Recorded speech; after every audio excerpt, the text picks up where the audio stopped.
Mic check. Check. Hello, church. Good afternoon po. Good afternoon. May I ask po na everyone to stand as we start our service. Kamusta naman po yung holidays natin, yung Christmas? Okay naman po tayo. May we be expectant for the coming year na a much better year, na a blessed year for us. So before we start our service, let's just pray po muna. Father, we just want to thank you, God, for today. Thank you, Lord, for bringing us here, even na holidays, mga busy po kaming lahat, pero Lord, binigyan niyo kami ng time to gather here and do our service. I pray, Lord, for the Holy Spirit to be upon us as we gather today. I pray, Lord, na may we just enjoy this time together as we worship. This we pray in Jesus' name. Amen. I want to start our worship.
po.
Hello, hello, hello, hello.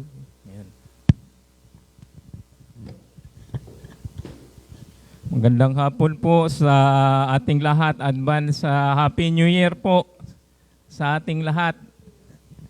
At belated Merry Christmas. Wala ako dito nung last, kailan yon?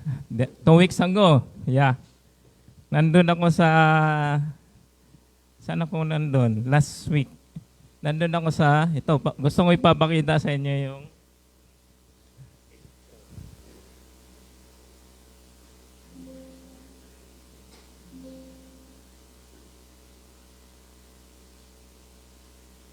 ayaw matras.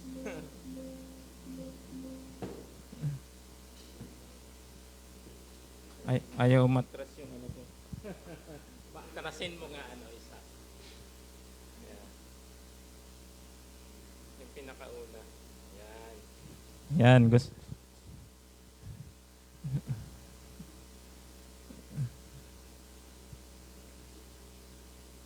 Yan. Diyan ako galing last Sunday. Sabi ko nga, ipapakita ko yung picture. So, yan sila nung last Sunday. Inimbita ko ng speaker doon by God's grace. At yan po sila.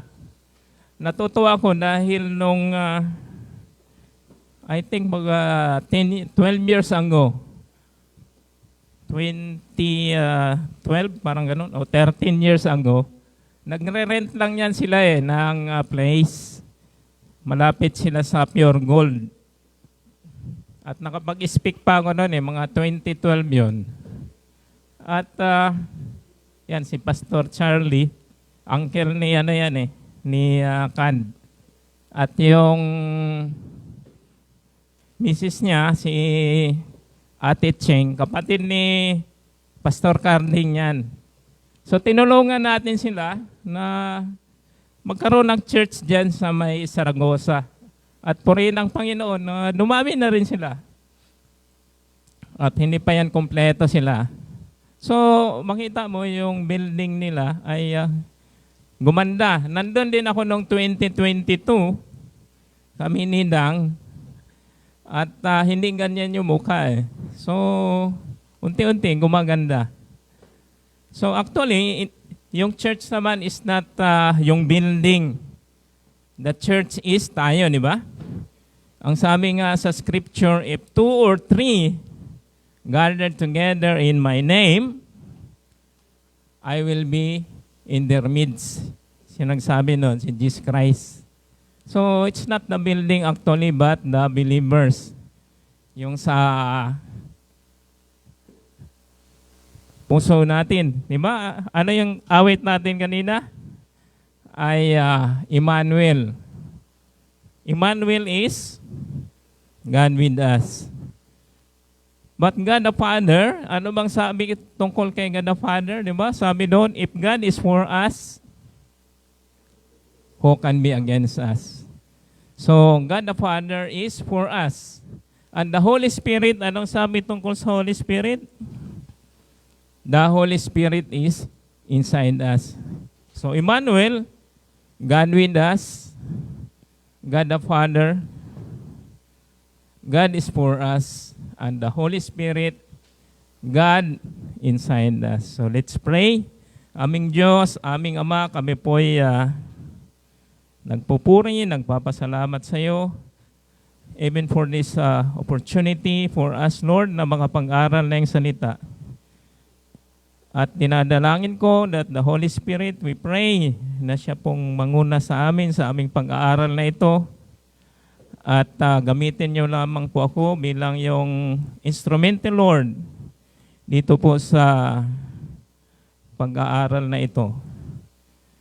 At gabayan niyo po ang bawat isa, even Lord, yung mga wala dito, nandun sa kanilang tahanan, Lord, at nandun sa kung saan man silang dako, I pray, Father God, Lord, for your blessings, for your protection, and for your guidance para po sa kanila.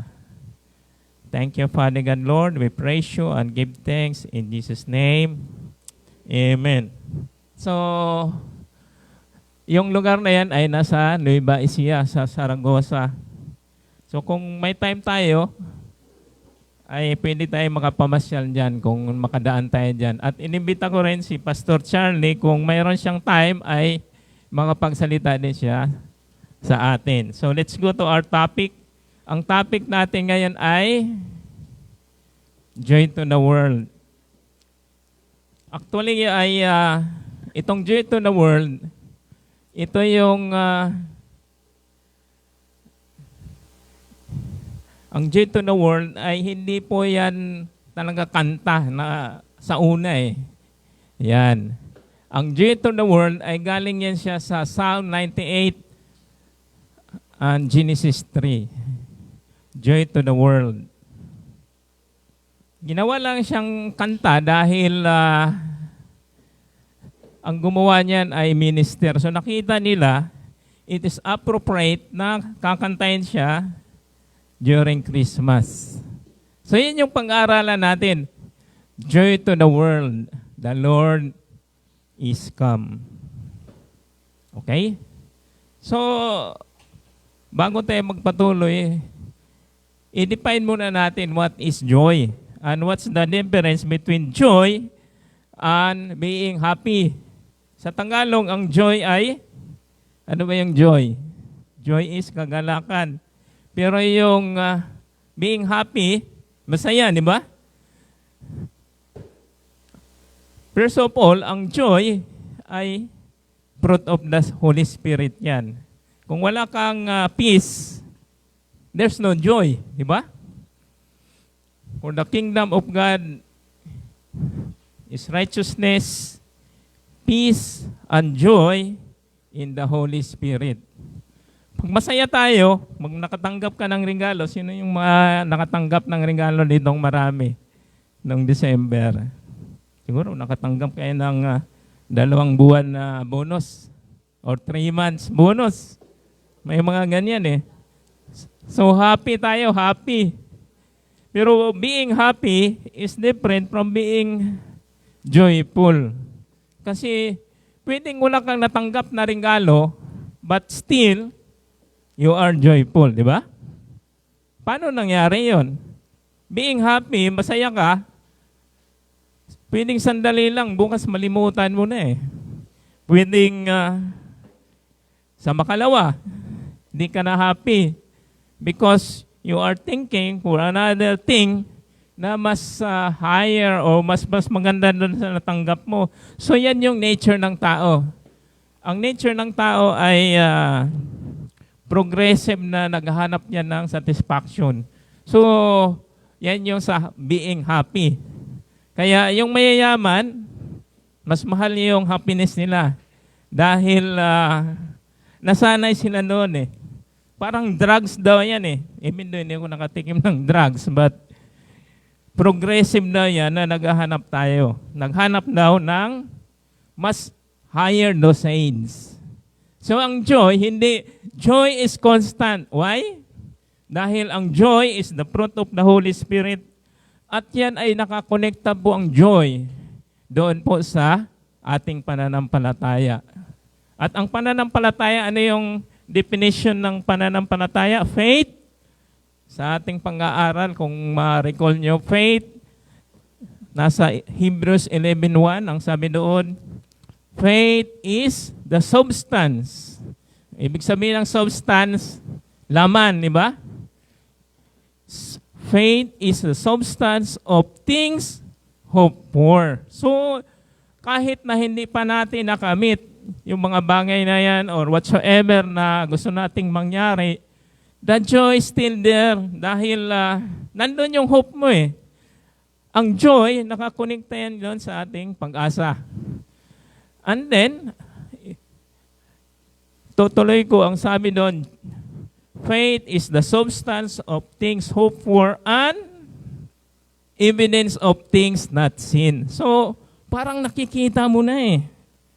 Mayroon kang, yung mga gustong mag-asawa, parang nakikita mo na yung partner mo na maglalakad sa aisle. So, hindi po na kayo nakikita yan, pero hope yan eh. You are hoping for something. Inaasahan mo. So, you're joyful. Nasa loob yan. Hindi yan nakikita. Pwedeng sabihin nung ibang tao, parang babalaw na yata eh. Masaya siya, pero even though palagi namang lumabas din.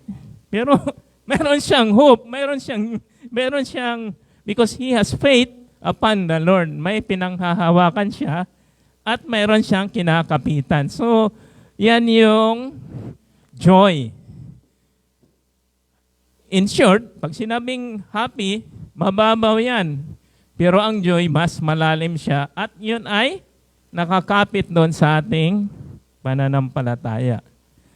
So marami pang definition ng joy and being happy. Being joyful and being happy. Pero hanggang dyan muna tayo. Patuloy tayo. So, saan ba nanggaling yung... tatanungin ko muna kayo pala. Actually, tinanong ko rin doon sa Saragossa eh. What is meant na word Christmas? Ano ba yung Christmas? Ang Christmas, ito yan. The word Christmas comes from the phrase Christ plus Mass. So, alam na natin kung ano yung Christ, di ba? Christ is the Greek word for Christus. Refers to Jesus, the Anointed One, the Messiah. Tapos yung Mass, iyan yung naririnig natin sa Catholic na Misa. So, Christmas pala is the celebration of Christ. Katulad nung ginagawa natin ngayon pala is Christmas. Why? We celebrate Jesus. Hindi lang na literal na December 25 ay nagsiselebrate tayo, but even the Catholics, di ba? Tapos na yung Mass. Umatin ako ng Mass. So that's service intended for the Lord Jesus. So, tayo ngayon ay, we are celebrating Christmas. Every Sunday that we meet together is Christmas because we celebrate Christ. Amen? So alam na natin yung definition ng Christmas. Christ plus Mass. Bakit kailangan natin i-define yan? Because sometimes tayong mga Kristiyano, alam natin yung detalye. But yung pinaka-pintuan ay hindi natin alam what is meant by pintuan. Alam natin yung loob ng bahay pero hindi natin alam yung saan tayo papasok. So useless, di ba? Alam mo yung bahay, hindi mo alam yung pintuan, hindi ka rin makakapasok. Katulad nung naalala ko ba na yung nagre-review kami ng board exam, yung mga kasamahan ko ay alam na alam yung mga detalye, lahat ng mga computation, lahat ng mga, yung pag-aralan mo, yung mga complex na mga bagay. Pero yung pinaka-basic, what's the pinaka-basic? Siyempre yung pinaka-basic is the title. Electrical engineering yung natapos namin. So, we need to know what is electricity. Tinanong ko sila isa. So, halos lahat tinanong ko, di alam yung definition of electricity. Oh my, sabi ko eh. Kasi ang electricity, hindi mo naman sabihin na voltage. Pag voltage, voltahe yan. Pero that's not electricity. Pag sinabi ng isa, current, yes. Ang electricity, mayroong current, pero hindi yan siya electricity. Hindi nila alam ang definition. Yun, may narinig ako. Energy. Right. Si Christian, alam niyo, estudyante pa yan eh, alam na niya ng definition ng electricity is energy. Energy that can be created through electromagnetism, di ba? May magnet. Umiikot yung wire doon sa magnet, magkaroon ng kuryente, or through chemical reaction. Yung mga baterya natin, di ba? So, ganun lang kasimple, pero hindi nila alam. Ganun din sa atin, mga Kristiyano. Sometimes, alam natin yung detalye. Ganun din natin alam yung pinaka-basic. Even the word Christmas. So, every time we meet together, just like this, nasa isip natin is this is Christmas. Why? We celebrate Jesus. So, yan yung definition ng Christmas. So, punta na tayo sa Joy to the World. Actually, ang Joy to the World ay, sino yung composer? Si Isaac Watts yan. Tatlo yung nag-compose niyan. Ito yung arranger, si Lowell Mason, and then si Handel, yung gumawa ng tune. Okay? At yung first stanza, 4 na stanza yan. Actually, kinanta natin kanina eh. First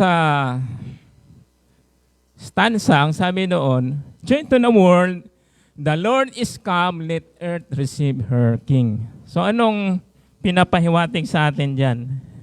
Na ang joy o ang kagalakan ng mundo o kagalakan natin ay nagmumula saan? Sa pagtanggap natin kay Jesus Christ as our King.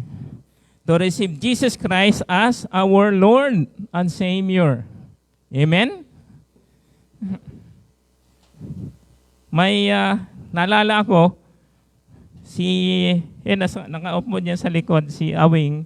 Pagdating ko dito, galing ako Mindanao, yan yung kasama namin sa bahay ay, sabi niya, gusto niya maging born again. Praise God. Diba? Pagdating ko, gusto niyang ma-born again. Actually, na-meet ko yan doon sa Mindanao kasi naghanap din kami ng katulong. Ay, siya yung nirecommend nung panday namin, yung karpintero. So, pinauna ko siya ng punta dito sa Maynila dahil 19 pa yung balik ko. Pagdating ko, sabi niya, gusto kong maging born again. Wow, praise God. So, natuwa ako. So, sabi ni Dang ay explain ko daw kung ano yung ibig sabihin ng born again. So, that would be the latter part. So, dito sa first stanza natin is to receive Jesus. In short, receive Jesus as our Lord, ating Panginoon, at tagapagligtas, Jesus. Amen? Nag-amen. So, that's the key. Pag mag-amen ka, ibig sabihin, you agree. And also, yung pagiging pagkaligtasan natin, that's a gift actually. It's not from ourselves, yes, kasama tayo doon sa decision na yon, but it's the Holy Spirit who guides us upang tanggapin natin ang Panginoon. Okay? So ano yung mga insight na yan at yung verse? Sabi doon sa Matthew chapter 1:21, sabi doon, she will give birth to a son, and you are to give him the name, what? Jesus. Ano ba ibig sabihin ng Jesus? You are to give him the name. Bakit Jesus yung tinawag? Yung papangalan kay Jesus. Because he will save his people from their sins. Yan pala. Kaya pag tanungin kayo, bakit Jesus ang pangalan ng Kristo, ng Misaya? Because He will save His people from their sin tayo. So, we have the common denominator, bawat isa sa atin, na bawat isa sa atin ay niligtas tayo sa ating mga kasalanan. So, specific po yan. Tinatawag natin yung, minsan pinapaganda natin yung kasalanan. Sabi, actually, hinaan ko yan eh. Pero, ang totoo yan ay kasalanan. Each of us ay mayroong, sabihin na lang natin na kahinaan o bondage to sin. Doon tayo pinalaya ni Jesus Christ. At alam natin yan eh. We know, alam natin, nung bago natin tinanggap ang Panginoon, ganon tayo. Pwedeng adik sa sugal. Nakaka-addict yan. Pwedeng addict sa sigarilyo, addict sa... Hindi ko nabanggitin lahat. Lahat tayo ay bondage. But because of Jesus, niligtas tayo sa ating mga kasalanan. So, if you want true joy, ang totoong kagalakan ay nangmumula sa Panginoon sa pagtanggap sa Kanya bilang King, Hari sa ating buhay. Okay? So, yan yung first stanza. Ang second stanza at yung life application ba na, actually, nabanggit ko na yan. Yung second stanza ay, joy to the world, the Savior reign. So, let men songs employ. Pag sinabing let men songs employ, awitan natin siya ng papuri. The Savior reign, ang ating Panginoon ay nagahari. So, anong verse na gagamitin natin? Sa Matthew 28, alam na natin yan because for the past month ay yan yung nabanggit ni. Yan yung tinuro ni Kuya Aser about the authority. Authority na binigay kay Kristo. Matthew 28:18. Ang 1 John 3:8, ito yung gusto kong i-share sa inyo. But the Son of God came, sabi doon, actually mahaba yan eh, dalawang sentence yung 1 John 3:8. Pero yung letter B na yan, ang sabi doon, but the Son of God came to destroy the works of the devil. Now, dahil si Jesus Christ ay naghahari na, hindi na naghahari sa atin ang kalaban. It's already Jesus Christ. Because Jesus Christ came to destroy the works of the devil. Di ba sabi niya doon sa cross, it is finished. So ano yung finish? Talunan na ang diablo. Yari na. Di ba yun yung mga salitang kalye na tapos na yan, yari na yan. So, ano yung application dyan? So, do I trust authority of Jesus in my daily struggles?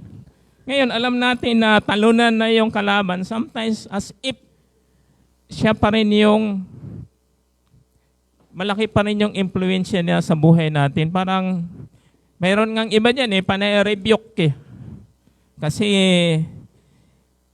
ang iniisip nila, ini-influensyan sila palagi ng demonyo. Yes, nakaka-influence sila, pero if you give the permission, dahil naniniwala ka na sila ay may authority pa sa buhay mo, diyan sila gagalaw. So ngayon, alam natin that Jesus already destroyed the works of the devil. So, hindi na niya tayo na-influensyahan eh. Dito sa may natin yan eh. Tayo lang yung gumagawa niyan. Kaya siya naghahari sa atin ang demonyo dahil yun yung paniniwala natin eh. Bawat galaw nire-review ko dahil naging malas dahil ganito, ganyan. Dahil, let's say, bumagsak dahil sa demonyo. Parang ganun eh. Hindi eh, kung anak tayo ng Diyos, wala nang sting, wala nang kapangyarihan ang kalaban sa buhay natin. Kaya We need to live victorious. Nasamay natin, Jesus already destroyed the works of the devil. Kaya, ba't ako matatakot? Ba't ako matatakot dadaan doon sa malaking puno? Yung iba, tatakot yan. Kasi baka may mga engkanto doon, baka umausong or something. Di ko alam sa Tagalog yan eh. Pero doon sa Mindanao, yung iba takot yan, ay, 12:00 na.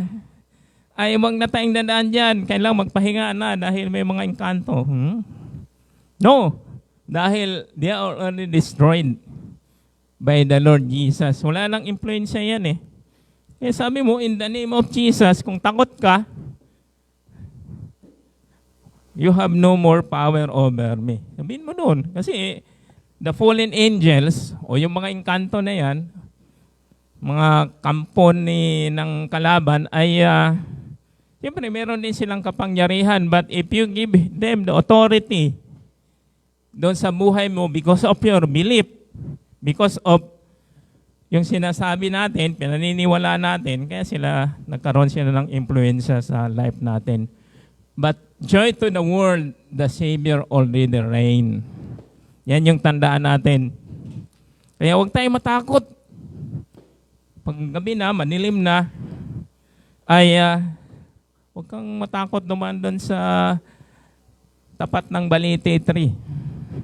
Minsan yung iba natatakot pa doon sa tao eh. Dahil, tao. Pero doon sa mga ganyan, huwag na because the Savior already reign. Okay?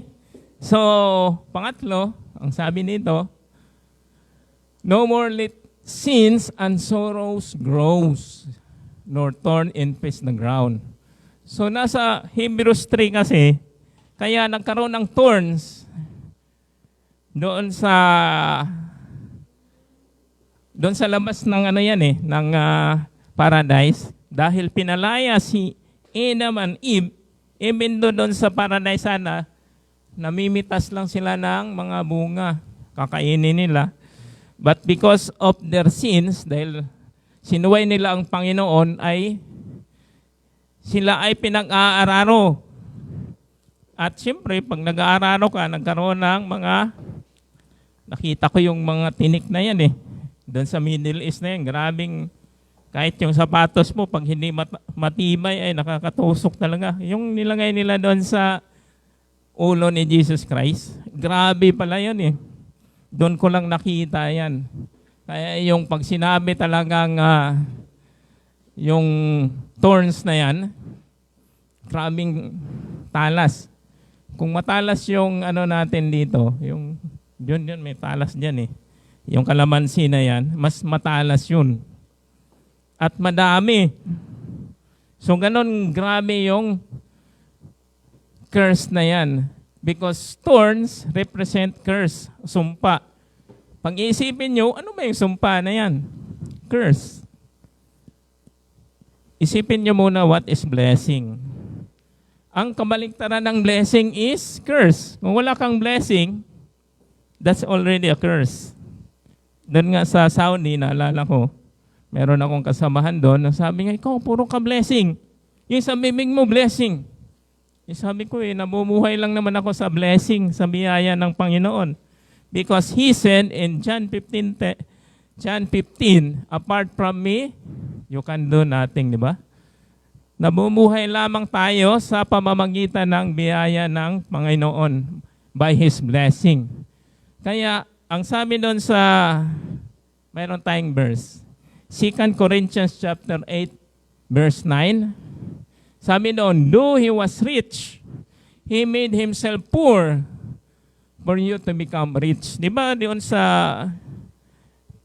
pambungad natin kanina doon sa picture, saan siya pinanganak si Jesus Christ? Sa manger.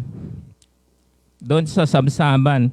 Pero actually, pwede naman niyang piliin na ipanganak siya doon saan? During that time, ang pinakamayaman, isa sa pinakamayaman doon ay si Herod. Pwedeng doon siya ipanganak doon sa palace eh. Pero pinili niya doon sa sabsaban. Bakit? Jesus Christ, though He was rich, He made Himself poor for you to become rich. Gusto niya tayo na guminhawa. Actually, yung masama ba na umasenso tayo? Hindi, di ba? Isabi yan yung gusto ni Jesus Christ sa atin. Kaya siya pumunta dito, nagpakahirap siya upang tayo ay umasenso. Kaya yung mentality natin, or your faith, actually, it's faith eh. Kung hindi natin pinaniniwalaan yan, so walang mangyayari. But if we believe, and sabi nga, the word of the Lord will not return to Him void. Will not return to Him empty, but it will accomplish to its purpose. Kaya kung pinaniniwalaan natin yan, 2 Corinthians 8:9, I believe, mangyayari at mangyayari yan. Even though sabihin siya, nagtuturo ng prosperity gospel yan eh. Siyempre, the Lord want us to prosper us, di ba? Sabi niya doon sabi nga ni Paul kay Timothy, command those who are rich in this world not to be arrogant. Yun lang mayayaman, ay huwag maging arrogante, huwag maging palalo. But for them, ang sabi doon, for them to trust on God, for He richly provide us for our enjoyment. So hindi siya killjoy ang Panginoon, kaya nga joy to the world eh. The Lord provide us everything for our enjoyment. Actually, kung maalala nyo, ano yung unang miracle na ginawa ni Jesus Christ? Diba? Turning the water into wine. Anong ibig sabihin ng wine? Wine is a celebration. Celebration ang wine. Hindi naman yan necessity. Mamamatay ka ba kung hindi ka nakainom ng wine? Hindi, di ba? Ang wine, ginagamit lang yan during may mga let's say birthday, may kinasal. So, it's not actually a necessity, pero the Lord provide. Actually, yan yung unang miracle na ginawa ni Jesus Christ eh. Turning the water into wine, which means celebration. The Lord want us to celebrate. What to celebrate? His miracle sa buhay natin. So that's 2 Corinthians 8:9 actually. Kayang-kaya ng Panginoon eh. Nasa pananampalataya lang natin. If we say, yes, yes Lord, you can do it Lord, at nananampalataya ako na walang mahirap sa iyo. Because sabi nga, we Christians, we live by faith and not by sight. Matthew 4:4 lang sabi doon, man does not live on bread alone. Hindi lamang sa tinapay, bagkus sa salita ng Panginoon. So, ngayon, kumakain tayo because we heard God's word. At namumuhay tayo sa ating pananampalataya because faith comes by what? Hearing. Kung and doubt also comes with hearing. Kaya ngayon ay resolution ko sa 2026. Actually, sinimulan ko na eh. Bawasan ko na tong Facebook na yan, yung mga hindi naman, kasi yung sa Facebook, hindi naman talaga mga, lang yan eh. Di ba? May mga, anong tawag yan? Yung mga lumalabas na yan, yung mga galing sa friends natin. Pero may mga din eh. May mga mapupulot ka rin na maganda eh. Kaso lang, ay naubos oras natin eh. At yung mind natin, sometimes, instead of to make it focus sa Panginoon or madadagdag yan ng faith natin, minsan nasa sidetrack eh. Kaya sa YouTube, ganun din. Maraming ganang matutunan doon sa YouTube, pero minsan nasa sidetrack tayo eh. Minsan napapagod na. So, ang New Year's resolution ko ay gusto ko maging productive. Madadagdagan yung faith ko, babawasan ko yung pakikinig sa mga yung mga worldly, actually, pag sinabing worldly, yung mga worldly knowledge, mahiling ako kasi sa mga Sino yan si Patton, sino yan si Eisenhower, ano yung mga World War II. Yan yung ano ko pinapanood ko palagi. Yung mga gera-gera. Mayroon kang mapupulot pero actually ay hindi siya beneficial actually. Okay? And the last one, ay mayroon pa akong gustong i-share sa inyo. Yung Galatians 3:13 and 14. Yan yung palagi kong sinasabi sa inyo at sinishare every Lord's Supper that Christ only redeem us from all the curses. Tinubos na tayo Kailangan ma-memorize natin yan. Kasi pag di natin alam yan, so what's the benefit? Di natin alam. What's Galatians 3:13 and 14? Di ba? Sabi diyan, Christ redeem us. Tinubos na tayo ni Kristo sa mga sumpa. Christ redeem us from the curse of the law by becoming a curse for us. For it is written, cursed is everyone who is hung on a tree. So ginawa na ni Jesus Christ, tinubos na niya tayo. Siya na yung umako dun sa mga kasalanan natin dahil siya ay nagpapako sa cross. He hangs on the tree. He redeemed us. What's the purpose? He redeemed us in order that the blessings, sabi nga, the blessings given to Abraham might come to the Gentiles. So, kasama tayo doon. Gentiles tayo, di ba? Di naman tayo lahi ng Israel. But we are Gentiles by birth. So that by faith, we might receive the promise given by the Spirit. So, kung gusto natin na matanggap yung blessing that is intended for Abraham as well, ay kailangan kilalanin natin.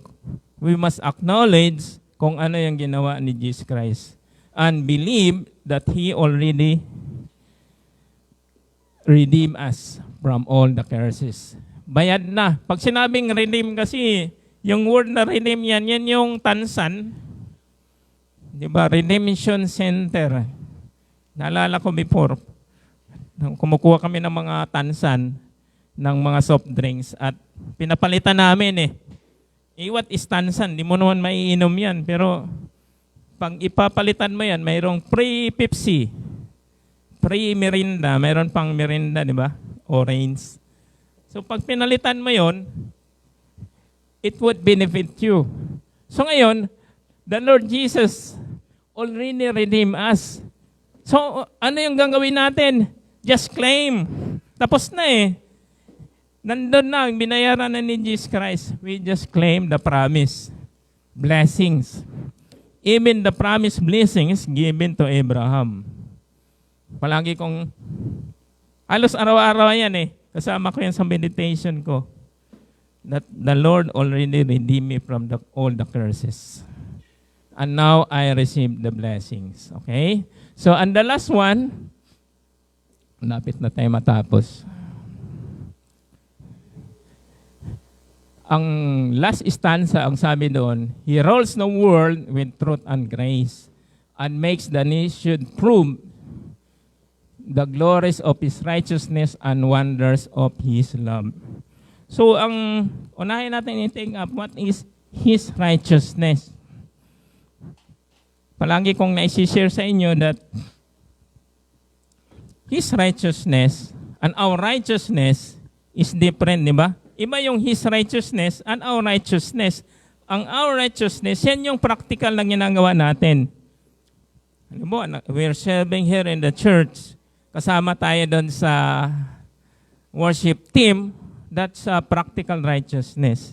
Umaattend tayo ng worship. That's practical righteousness. Tinutulungan natin yung mahihirap. That's practical righteousness. But His righteousness is different. Ano ba yung His righteousness? Yan yung Romans 5:17 actually. Kung tatandaan nyo, tingnan nyo buksan nyo yung Bible nyo, Romans 5:17. Ang sabi doon, by one man's offense, that is offense o kasalanan ni Adam, death reigned through that one man. Yung kamatayan daw. Actually, it's not only kamatayan physical, but also, pag sinabing death reign, siyempre baliktayan kabaliktaran niya ng buhay. Abundant life. So pag sinabing opposite of abundant life, that is death. By one man's offense, death reigned through that one man, that is Adam. Much more those who receive God's abundant provision of grace and the gift of righteousness reign in this life. So, kung kasama natin ang Panginoon and we receive Him as our Lord and Savior, and the Lord already redeemed us from all the curses, and He gave us His righteousness. His righteousness. Yun yung sinasabi doon sa Matthew 6:33. Diba? Seek first His kingdom and His righteousness. His righteousness, diba? Hindi sinabi doon na seek first His kingdom and your righteousness. O yung mga practical na ginagawa natin, His righteousness, and all these things shall be added unto you. So, idadagdag na lang daw sa atin. Pag sinabing added, that's blessing, hindi mo na kailangang hahabulin. Bakit? All the blessings will come after you. Ikaw yung hahabulin niya. Hindi mo na kailangan pupuntang abroad dahil sabi nga, nung lola ko before, punta ka ng US talaga, kailangan makapunta kayo doon dahil green pasture yan. Yan yung mentality nila. But the Bible said that the blessing will come after you and pag sinabing after you, habulin ka. Before you. So, ibig sabihin nun na ay it doesn't, what we call that, hindi nakadepende. It doesn't depend on our performance, but on Jesus Christ's righteousness. Natanggap na ba natin yung righteousness ni Jesus Christ? Amen. Pag tinanggap natin si Jesus Christ, we also receive His righteousness. And He took our sins. Baliktad nga yan eh.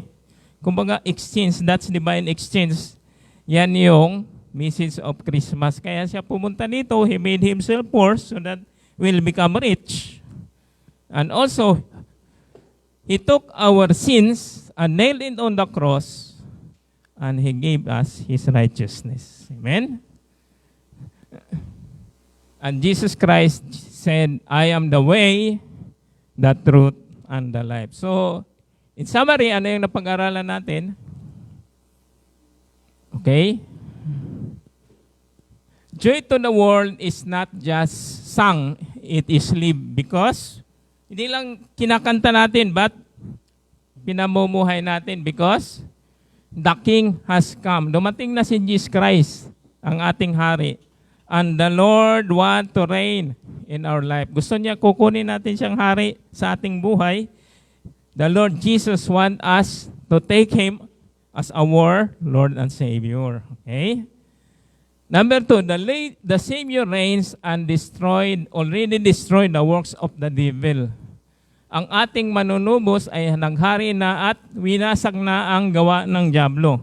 So yung mindset natin, huwag na tayo matakot doon sa dyablo. All the more, natatakot ka sa kagagawa ang kalaban. Because we Christians, we live by faith. Kung nandun yung fear mo, wala yung faith. Pag nandun yung fear mo, doon maghahari yung dyablo. Yan yung gusto ng kalaban. Kaya pag natatakot ay, let's say, dito. Minsan lahat, di ba, may stage fright. Pag natatakot ako, wala yung faith ko. Pero, I live by faith. Hindi naman ako yung, nandito ako because the Lord want me to. So, praise God for that. Kaya, tanggalin niyo yung takot. At I live by faith. And I can do all things, sabi nga, di ba ni Paul, through Him who gives me strength. Ganon din sa atin. Kasi kung aasa tayo doon sa sarili nating lakas, whatsoever we do, whether we preach or whether we yung tumutugtog, nandun yung takot eh. Pero if we trust upon the Lord na siya nagbibigay sa atin ng kalakasan, He gives us the grace, we could accomplish the purpose. And we give Him the glory because by ourselves, di natin magagawa yan eh. Ano yung ministry ko before? Ang ministry ko before ay mag-aayos nito doon sa CCC. Nandun ako sa likod, titimpla ko ng equalizer, nagko-connect ng mga ganito, mga connectors. Hindi naman ako nag-preach before eh. But praise the Lord dahil it's a gift. Kasi kung sa sarili ko lang, mas gusto ko yung mag-arrange niyan, mag-equalizer. Pero by His grace, nakapagsalita ako, biyaya ng Panginoon yan. Hindi na ako yan. So that's gift. Pero kung talent ay pinanganak ka, magaling kang kumanta, ay talagang talent yan. But the gift is different. Ibig sabihin nun, bago ka naging Kristiyano, ay hindi mo alam yon. Pero nung tinanggap mo ang Panginoon, binago ka niya, and He gives us the gift, di ba? Sinong nakakaalam doon sa Acts 2:38? Ang sabi ni Peter doon, repent and be baptized, every one of you, in the name of the Lord Jesus, and you will receive the gift of the Holy Spirit. Ibig sabihin, lahat naman na nampalataya na tumanggap sa Kanya, at siyempre, we need to repent, magsisi tayo, receive the gift of the Holy Spirit. So lahat tayo dito mayroon eh. Hindi naman mababali ang salita ng Panginoon, and you will receive the gift of the Holy Spirit, ang lahat na ligtas. So praise God for that. Ang gagawin na lang natin dito ay gagamitin natin. Whatsoever gift na Kanyang binigay sa atin, ay gagamitin natin dito to minister one another for the glory of the Lord. Okay? Number 3, the curse is already broken. Pinutol na ang mga sumpa. So, dapat namumuhay tayo na hindi na ayon doon sa mentality na, na magbabayad pa tayo doon sa kasalanan natin. Dahil it's a double jeopardy. Pag sinabing double jeopardy, binayaran ni Jesus Christ tapos babayaran mo pa. Hindi pwede yan. Sa batas, pag binayaran na ng isa, ay hindi ka na kailangang magbayad. Dahil bayad na eh. That's double jeopardy. The curse already broken. And the last one, Jesus rules the world now and forever. Si Jesus ay magyahari magpakailanman. Sabi nila, ay hindi kasi babalik pa si Jesus Christ. Hindi pa siya naghahari ngayon eh. Pangbalik pa niya. No. Jesus Christ already reign. Siya ay naghahari na saan? Sa ating puso. Hindi man natin nakikita physically, pagbalik niya, siya ay manghahari, makikita ng lahat yan. But now, Jesus Christ already reigns. Naghahari na siya saan? Sa ating mga puso. Because Jesus Christ lives in us, and God is for us, and the Holy Spirit is within us. So, in summary, joy to the world is not merely a celebration of Christ's birth, but it proclaims His reign, His redemption, and His return. So, purihin ng Panginoon sa inyong mga salita. I pray na sana may natutunan po tayo sa hapong ito. Purihin po ang Panginoon. Praise God.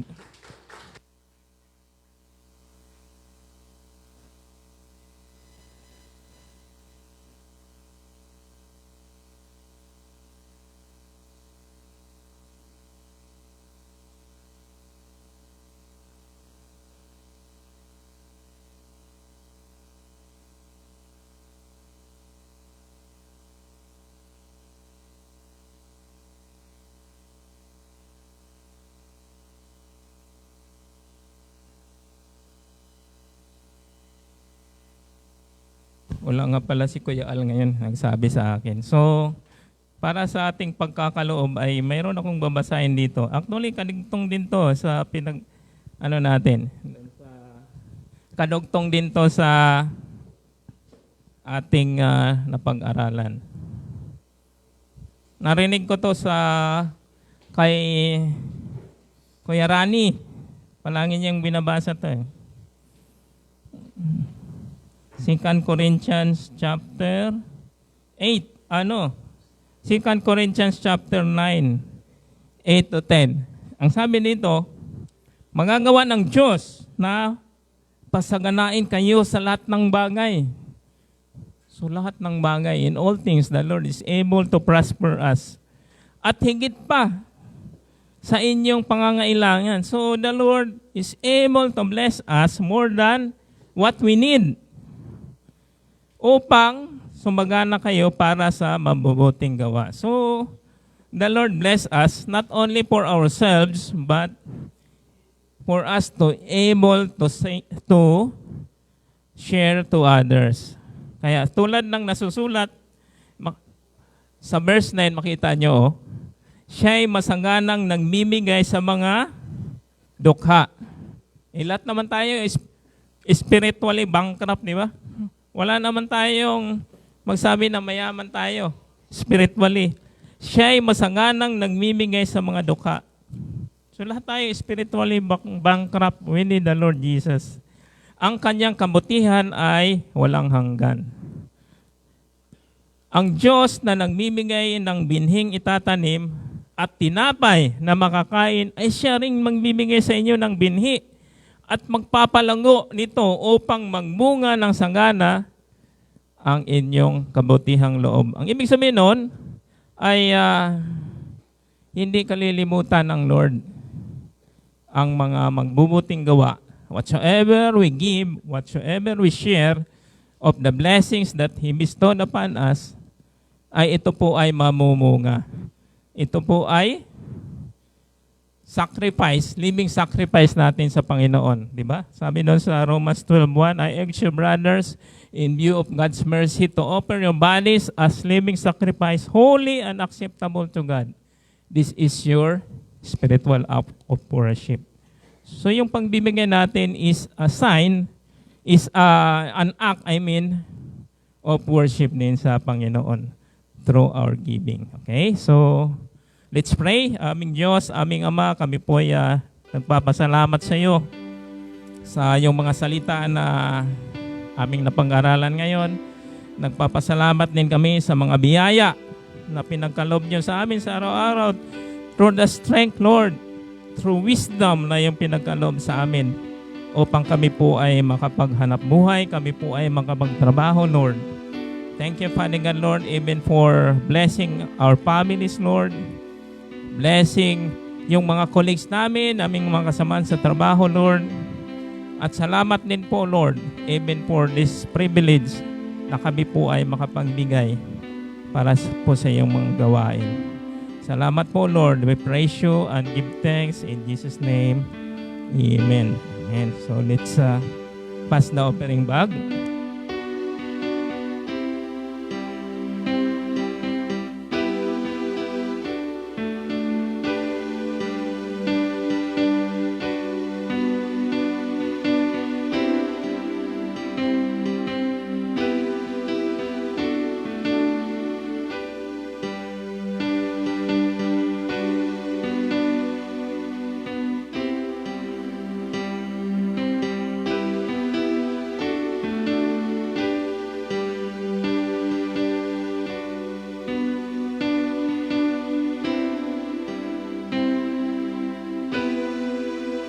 Tumayo tayong lahat para po sa benediction.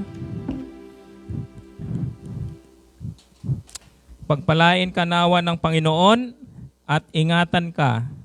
Paliwanagin nawa ng Panginoon ang kanyang mukha sa iyo at mahabag sa iyo. Ilingap nawa ng Panginoon ang kanyang mukha sa iyo at bigyan ka ng kapayapaan sa pangalan ng Ama, ng Anak, at ng Espiritu Santo.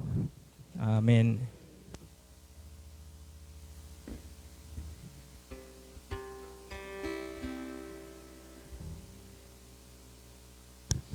Come on, let's worship again po.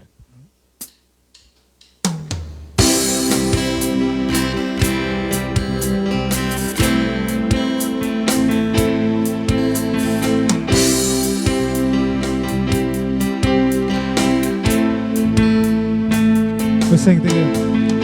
He walked where I walk, he walked where I, he stood where I stand. He felt what I felt. He understands. He knows my frailty,